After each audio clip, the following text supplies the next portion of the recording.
Ассаламу алейкум кыргыз элим. Бүгүн биз Баракат кайрымдуулук фондунун атынан элдин кызматында жүргөн эр азаматтарыбызга, эр жигиттерибизге бет кап таркатууну туура көрдүк.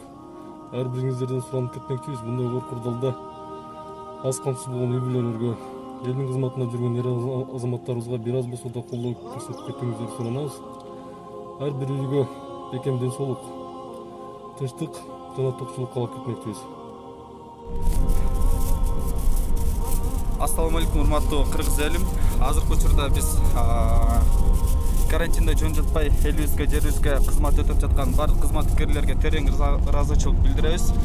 Медициналык кызматкерлерге жана күч органдарына баарына чоң рахмат айткыбыз келет. Жана биздин колубуздан келишинче жардамыбызды аябай бул жакта вакилдерибиз менен чогуу азыр ар бир постторго барып маскаларды таратып жаткан учурубуз. Азыркы учурда биз Кара Суу аймагына баратабыз. Ош шаарынан азыр тараттык. Барыңыздарга калып кетерлик, үйдө отуруңуздар, эч жака чыкпаңыздар. Өзүңүздөрдүн, жакындарыңыздын, туугандарыңыздын ден соолугу. Саламатсызбы? Баракат кайрымдуулук фонду кызматкерлерибиз катары таратып аттык эле маска. Кабыл кылыңыз.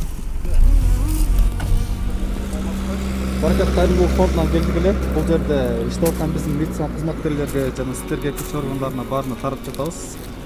Сиздерге чоң рахмат. Бул жерге өзүңүздөр кичине жетпегендерге таратып немеңиздер. Маскасы жок болсо да берип койсоңуздар болот.